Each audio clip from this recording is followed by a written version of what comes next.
لائے۔ مسجد نبوی کے سامنے حضرت فاطمہ الزہرا اور حضرت علی رضی اللہ تعالیٰ عنہ کا گھر تھا۔ پیارے نبی صلی اللہ علیہ وسلم جب مسجد میں بیٹھے تھے کہ حسن اور حسین کے رونے کی آواز ان کے کانوں میں پڑی۔ پیارے نبی محمد صلی اللہ علیہ وسلم بہت پریشان ہو گئے کہ حسن اور حسین کیوں رو رہے ہیں۔ اب آپ وہاں سے اٹھے اور بی بی فاطمہ کے گھر تشریف لے گئے۔ دروازہ کھٹکھٹا کر آواز دی، بیٹی فاطمہ دروازہ کھولو۔ اندر سے پیاری بیٹی بولی، اے میرے پیارے بابا جان، میں دروازہ کیسے کھولوں؟ میرے پاس اتنی بڑی چادر نہیں ہے کہ میں اپنے اوپر اوڑھ لوں۔ میری چادر پھٹ چکی ہے۔ میں اپنے پاؤں کو ڈھکتی ہوں تو سر ننگا ہو جاتا ہے، سر کو ڈھکتی ہوں تو پاؤں ننگے ہو جاتے ہیں۔ پیارے نبی صلی اللہ علیہ وسلم نے جب یہ سنا تو اپنی چادر مبارک اتار کر دیوار کے اوپر سے پھینک دی۔ حضرت بی بی فاطمہ رضی اللہ تعالیٰ عنہا نے وہ چادر اٹھا کر اپنے اوپر اوڑھ لی اور دروازہ کھولا۔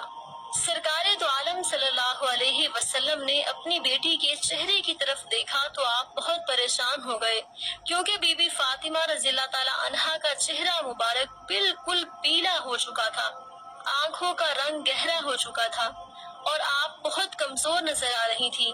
پیارے نبی سرکار دو عالم صلی اللہ علیہ وسلم پوچھنے لگے، اے بیٹی فاطمہ تجھے کیا ہوا ہے؟ سیدنا فاطمہ رضی اللہ تعالیٰ عنہا فرمانے لگی، بابا جان آپ مجھے آج معاف کر دینا، آج آپ کی بیٹی آپ کے استقبال کے لیے دروازے پر نہ آ سکی۔ آپ کی بیٹی کئی دنوں سے بھوکی ہے، بھوکا ہونے کی وجہ سے اتنی کمزور ہو گئی ہے کہ چارپائی سے ہی اٹھا نہیں جا رہا۔ میرے شوہر حضرت علی رضی اللہ تعالیٰ عنہ اسلام کی تبلیغ کے لیے اللہ تبارک و تعالیٰ کی کتاب کو مختلف علاقوں میں پہنچانے کے لیے گئے ہیں اور گھر میں کھانے کو کچھ بھی نہیں ہے۔ یہ کہہ کر بی بی فاطمہ رضی اللہ تعالیٰ عنہا زاروں کی طرح رونے لگی اور کہنے لگی، اے بابا جان حکم کریں۔ آپ پیارے نبی صلی اللہ علیہ وآلہ وسلم اپنی بیٹی فاطمہ کی بات سن کر زاروں کی طرح رونے لگے اور کہنے لگے، میں مسجد نبوی میں تھا، حسن اور حسین کے رونے کی بہت زیادہ آواز آئی، میں یہ سن کر پریشان ہو گیا۔ حسن اور حسین کیوں رو رہے تھے؟ بی بی فاطمہ رضی اللہ تعالیٰ عنہا نے عرض کی، اے بابا جان روئے نہیں تو اور کیا کریں؟ حسن اور حسین 2 دن سے بھوکے ہیں، وہ بھوک کی وجہ سے رو رہے ہیں۔ نبی محمد صلی اللہ علیہ وسلم نے اپنا مبارک ہاتھ اپنی بیٹی کے سر کے اوپر رکھا اور انہیں دلاسا دیا، اے میری پیاری بیٹی فاطمہ صبر کرو۔ رسول اللہ صلی اللہ علیہ وسلم نے حسین کو اپنی گود میں لیا، اپنی مبارک انگلی حسین کے منہ میں ڈالی تو حسین انگلی کو چوسنے لگا اور خاموش ہو گیا۔ حسن کو بھی انہوں نے اپنے کندھوں پر اٹھا لیا، حسن نے بھی خوب آرام پایا۔ اسی طرح دونوں ننھے شہزادے سکون میں آ گئے۔ اتنے میں مسجد میں اذان کی آواز گونجنے لگی۔ بی بی فاطمہ رضی اللہ تعالیٰ عنہا نے اپنی جائے نماز بچھائی اور نماز پڑھنے کے لیے کھڑی ہو گئیں۔ اتنے میں پیارے نبی صلی اللہ علیہ وسلم نے دیکھا کہ فاطمہ نماز پڑھتے پڑھتے گر گئی ہیں۔ پیارے نبی مصطفیٰ صلی اللہ علیہ وسلم دوڑتے ہوئے اپنی پیاری بیٹی کے پاس آئے اور پوچھنے لگے، اے بیٹی فاطمہ تجھے کیا ہوا؟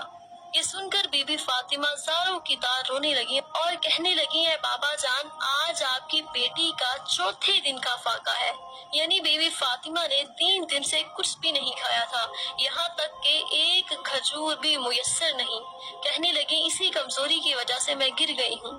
پیارے نبی رسول اللہ صلی اللہ علیہ وسلم نے دیکھا کہ بیٹی کے پیٹ پر 3 پتھر بندھے ہوئے ہیں۔ پیارے نبی صلی اللہ علیہ وسلم نے پوچھا، بیٹی فاطمہ یہ کیا ہے؟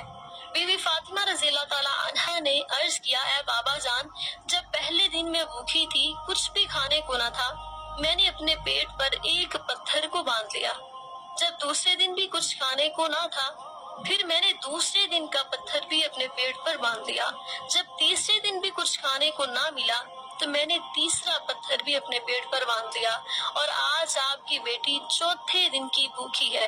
یہ کہہ کر بی بی فاطمہ بہت روئیں۔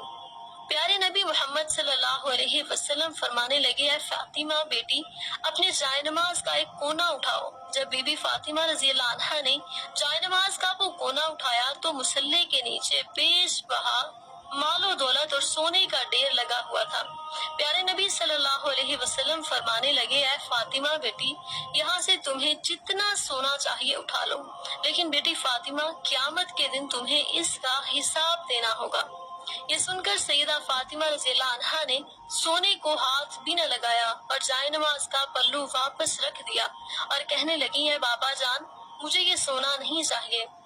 پیارے نبی صلی اللہ علیہ وسلم نے دیکھا تو اپنی بیٹی کو گلے سے لگایا اور کہنے لگے، اے فاطمہ، تیرا یہ صبر قیامت والے دن یاد رکھا جائے گا۔ اے بیٹی فاطمہ، صبر کرو، اللہ صبر کرنے والوں کے ساتھ ہے۔ اس کے بعد نبی کریم صلی اللہ علیہ وسلم نے اپنے پیٹ سے کپڑا ہٹایا تو بی بی فاطمہ نے دیکھا کہ ان کے پیٹ پر 4 پتھر بندھے ہوئے ہیں، جبکہ خود ان کے پیٹ پر 3 پتھر بندھے تھے۔ سرکار دو عالم صلی اللہ علیہ وسلم فرمانے لگے، اے بیٹی فاطمہ، تو 3 دن کی بھوکی ہے، میں 4 دن سے بھوکا ہوں، میں نے اپنے پیٹ پر اسی لیے 4 پتھر باندھے ہوئے ہیں۔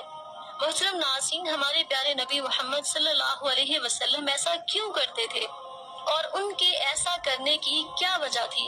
وہ چاہتے تو وہ پہاڑوں کو بھی سونا کر دیتے۔ وہ بھوکے کیوں رہتے تھے؟ کیونکہ ان کی امت غریبی کی وجہ سے اپنے ایمان کا سودا نہ کر لے۔ کہیں ان کی امت یہ نہ کہے کہ نبی صلی اللہ علیہ وسلم نے خود تو اپنی زندگی شان و شوکت سے گزاری اور ہم غربت میں رہ رہے ہیں۔ محترم ناظرین، ہمارے نبی سرکار دو عالم کے اشارے سے چاند 2 ٹکڑے ہو گیا۔ آپ کے پسینے کی خوشبو گلابوں میں مہکتی ہے، جس کے اشارے سے سورج بھی واپس مڑ آتا ہے، جس کے اشارے سے پتھر بھی بولتا تھا اور کہتا تھا، لا الہ الا اللہ محمد الرسول اللہ۔ آخر میں اللہ تعالیٰ سے دعا ہے کہ اللہ تبارک و تعالیٰ ہمیں پیارے نبی صلی اللہ علیہ وسلم کے اسوہ حسنہ پر زندگی گزارنے کی توفیق عطا فرمائے اور حضرت فاطمہ الزہرا رضی اللہ عنہا جیسا صبر عطا فرمائے، ان کے جیسا حیا نصیب فرمائے، آمین۔